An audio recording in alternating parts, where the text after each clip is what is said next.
You open your eyes for the very first time in the year 2511. You've just been born as a human, but not on Earth. You may be the newest citizen of the most advanced society in human history, but unfortunately, you've got the genetic markers that will ruin your life. You've been born to two loving human parents in Elysium City, the capital of the colony world Eridanus II.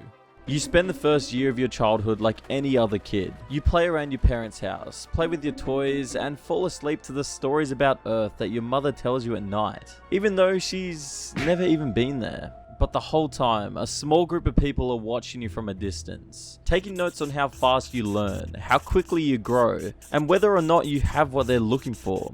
Eridanus II is only one of 800 human colonies across the galaxy, all under the control of the UEG, the Unified Earth Government. It's a futuristic utopia, known for its lush environments, sprawling cities, and advanced infrastructure. Its atmosphere is almost identical to Earth's, and its gravity is only 1% stronger. Like every Earth colony, the media here is under control of the government, but no one really seems to mind, because they all trust the UEG. I mean, why wouldn't they? Everything is perfect here. Even though you've been born here, you're not a citizen of Eridanus II. You're a citizen of the UEG, which spans across the Milky Way galaxy. Its military, the UNSC, or United Nations Space Command, is among the most powerful in existence. One morning when you're just 6 years old, men in military uniforms show up at your school, telling you there's been an accident. They tell you that your parents are hurt and you need to come with them immediately. You trust them because they're with the government, and adults don't lie to children,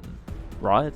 But as soon as you're out of sight from any witnesses, you're kidnapped and sedated. At that exact moment, over the other side of town, the Office of Naval Intelligence covers up your abduction by placing an exact flash clone of yourself in your family home. You see, flash cloning is a medical process that was invented for organ transplants. Doctors use a sample of a patient's DNA to grow them a cloned organ that's programmed to grow at an accelerated rate. It's designed for people who only have months to live and don't have time to spare waiting on a transplant. But with this same process, it's possible to flash clone an entire human being. Just in case you're in a situation where you, I don't know, need an exact copy of a 6-year-old boy. This clone has most of the memories and personality traits of the original, but due to the sheer complexity of cloning an entire human, a series of defects show themselves within months. As these defects accumulate, the clone eventually dies from degenerative disorders. The process of flash cloning an entire human being is highly illegal because every clone eventually dies within a year. It also makes this the perfect cover-up, because as far as your parents know, you weren't kidnapped at all. You came home from school that day, after a few weeks you were diagnosed with a genetic disorder, and 8 months later, you died. Welcome to the Spartan 2 program, kid.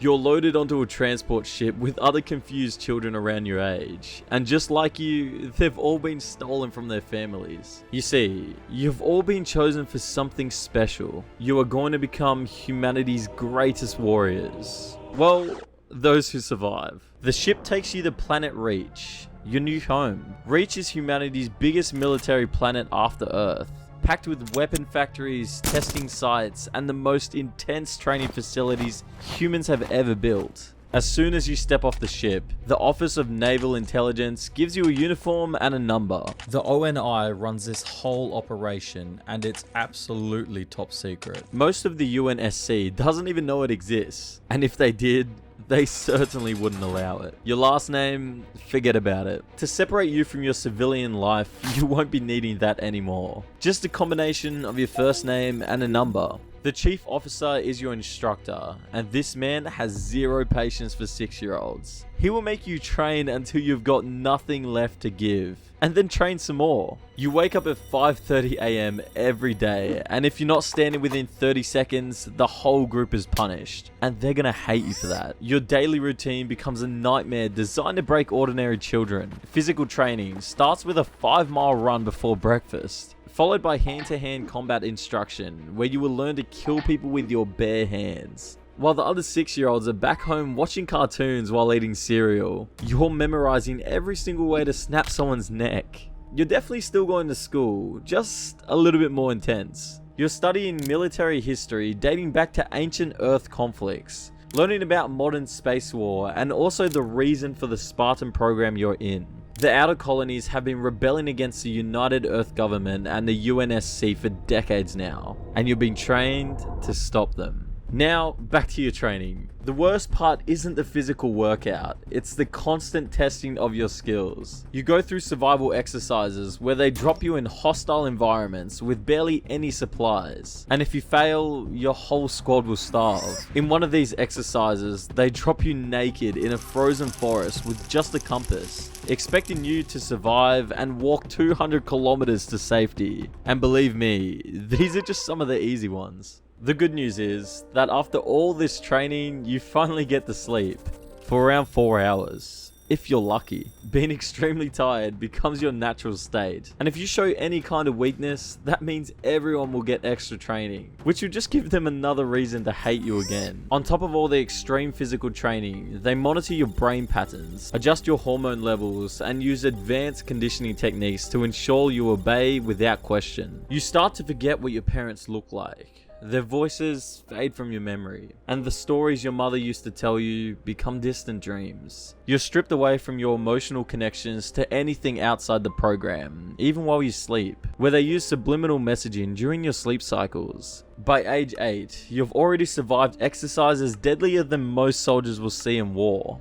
If you haven't noticed by now, your training exercises are really unfair. You and your fellow Spartans go against veteran Marines and Special Forces. It even goes to the point where the adults use real bullets while you use practice ammunition. In one of these training exercises, when a Marine tries to take one of your fellow Spartans hostage, your training kicks in and you break his arm before you even realize what you're doing. The weird part is that you don't feel anything after this. You're not sorry about what happened. Your fellow Spartans become the only family you know, and you find your role in this deadly family unit. As you get older, the training just gets harder. They train you to fight in every possible environment, from Arctic tundra to desert wastelands. And because murder on the ground isn't enough, you're also trained to fight in space. You master zero gravity combat, learning to fight in space using jetpacks and magnetic boots. With all the training, missions, and modifications, you don't even feel the years spilling by. Then comes your 14th birthday, which means that you're ready for the biggest modification procedure of all. An excruciating process that will either transform you into a superhuman killing machine or kill you. The augmentation procedure has 5 parts. Each one comes with its own risk and unbearable pain. You're unconscious during these augmentations, but somehow you still feel everything. The first is carbide ceramic ossification. They make you practically unbreakable by bonding advanced ceramic material to your skeleton that's stronger than steel. Recommended not to exceed more than 3% of the total bone mass to avoid fatal amounts of white blood cell death. This feels like your bones are breaking, as if your bone marrow was made of glass and is being shattered. Risk. Skeletal growth spurts may cause complete and irreversible bone pulverization. Second are the muscular enhancement injections. A protein mixture is injected directly into the muscles to increase tissue density and decrease lactase recovery time. Risk. 5% of test subjects experience a fatal increase of their heart rate. This produces an extraordinary pain, as if your veins had been injected with napalm and then are being torn out of your skin. The effect of your muscles increasing in density feels like your entire body is on fire, mixed with the feeling of dinner plates shattering and being worked into your body. Third is the catalytic thyroid implant, where they inject a platinum pellet into the front of your neck. It's packed with growth hormone catalysts designed to supercharge your muscle and bone development. Basically, they hijack your endocrine system to force your muscles and skeleton to grow stronger, faster, and harder than nature ever intended. Fourth is occipital capillary reversal, the rewiring of blood vessels behind your retinas to boost blood flow and supercharge your vision. This risks retinal rejection and detachment, causing permanent blindness. Finally is the superconducting fibrification of neural dendrites. They rewire your nervous system, swapping out your natural bioelectric signals for enhanced, shielded electronic ones. Your reflexes triple, and your memory, intelligence, and creative also increase. Basically, your brain becomes less human and more like a machine. It feels like a fire is burning along the nerves on your spine. Risks. Many subjects end up with severe neurological disorders, like early onset Parkinson's or Fletcher's syndrome, which basically scrambles your motor functions. Then they turn your brain into an actual computer, with implants installed in your skull that allow you to connect directly with AI systems and your future armor. Congratulations, you survived the surgery, but even though you're still alive, your body's a mess. Your brain has to relearn how to move with your new muscles and reflexes. You keep falling over, flinching at every movement, and are struggling to grip simple objects. Your eyes bleed, your bones ache constantly. The headaches are so intense you can't tell if you're awake or dreaming. And every second feels like your body's trying to tear itself apart from the inside. Your bones are metal, your nerves are wire, and you can't even hold a spoon without dropping it. Which is why I'd like to recommend you a different kind of combat experience. Introducing Zenless Zone Zero. Zenless Zone Zero just dropped its latest update, version 2.1, and leading the charge is Alice Thinefield, a sword-wielding noblewoman who's terrified of ghosts, obsessed with symmetry, and literally attacks people with snowflakes and exploding bunnies. It's amazing. She's part of the Spook Shack faction, and stars in a new storyline called The Impending Crash of Waves, where you explore sunny beach resorts, haunted ghost ships, and uncover secrets across New Irido. You also get to fight alongside Miss Esme, a fashionable little battle bunny robot that's just as adorable as she is deadly. There are summer events, unlockable outfits, puzzles, and seashell hunting side quests to save a shark boo. So if you want a fast-paced, stylish anime combat game that's actually fun, download Zenless Zone Zero for free right now and check out Alice before the summer ends. The link is in the description. But unfortunately, not everyone was as lucky as you. Of your original group of 75 children, only 33 survived the process. The rest either die on the operating table or suffer permanent disabilities that washed them out of the program. But why children?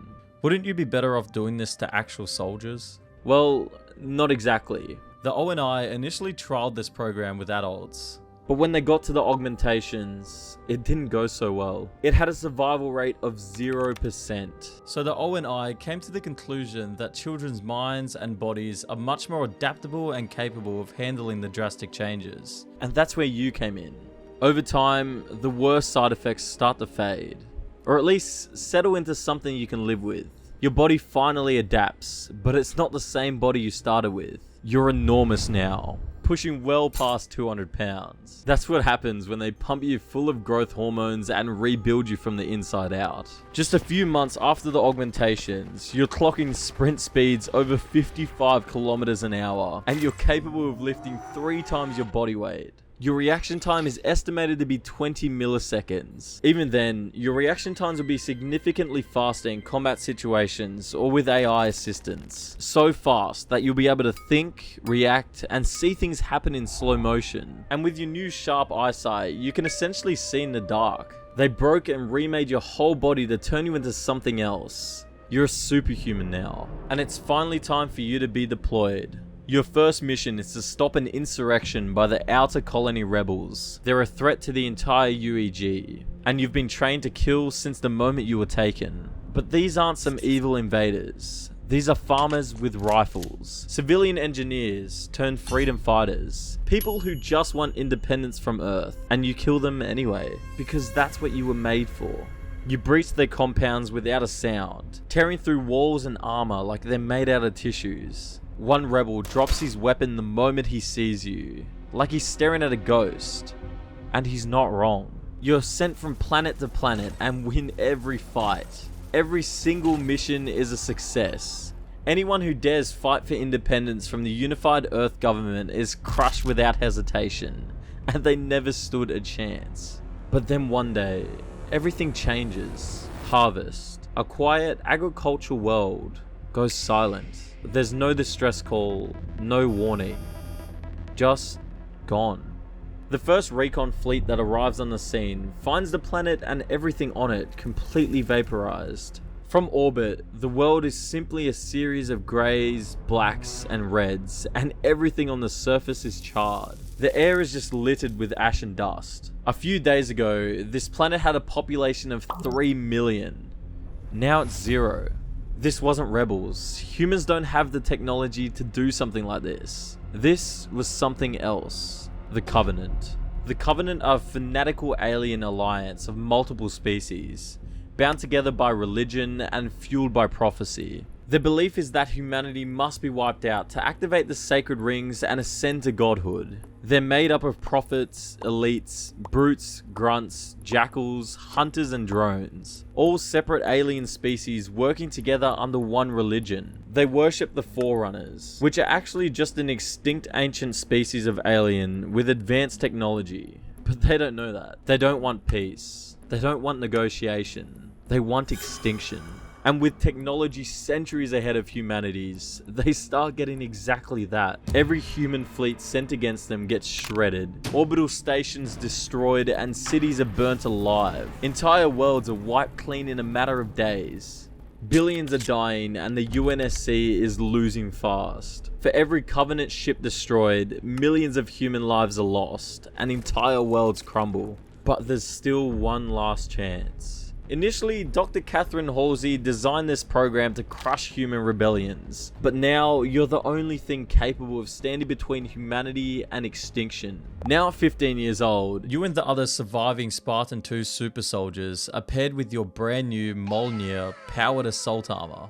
It's a technologically advanced combat exoskeleton designed to vastly improve the strength, speed, agility, reflexes and durability of Spartans. It was developed alongside the Spartan 2 program, and is currently the most advanced piece of tactical military hardware in human hands. Each suit alone costs as much as a small starship. The neural interface connects directly to the chip in your brain to match your movement in real time. The first time you put it on, you feel completely indestructible, untouchable, and finally ready. You're deployed to face the Covenant for the very first time on Octanis 4, a colony planet with a population of 17 million humans. You and your fellow Spartans are dropped into a hot zone as the planet is already under siege. The ground is scorched and the sky is black with plasma fire. You find scattered survivors, as well as Marines burnt alive in their foxholes, and civilians who were disintegrated mid-run.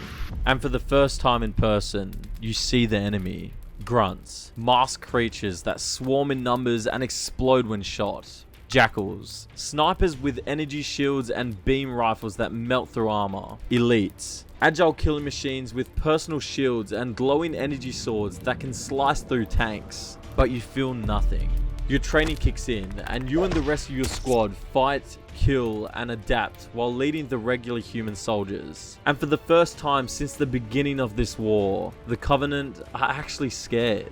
Your armor makes you faster than their vehicles, your reflexes let you dodge plasma bolts, and your fists go through their skulls. The UNSC watches in shock.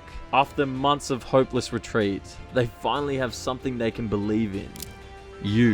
You and the Spartans drive the Covenant from the planet, and the UNSC reporters capture the whole thing. The Spartan 2 program is no longer a secret, and the UEG releases your existence to the public to boost the morale. They call you heroes and turn you into a symbol, making posters, propaganda, and recruitment drives all based around the Spartans. To the civilians, you're a shining example of what humanity can achieve. To the Covenant, you become legendary. They call you demons. In the Battle of Octanis 4, there was a single casualty.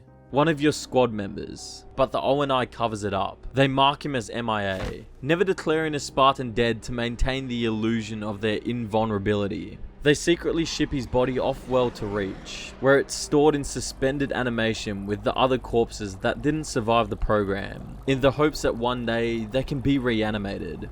But behind the visor, nothing has changed. You're still a child who was stolen, a weapon that was broken and rebuilt, a machine they conditioned to kill without question. And despite all this, you feel nothing at all. It's just a consequence of all the augmentations. Emotions are a privilege reserved for regular mortal humans, and as the UNSC has made very clear, that's not you anymore.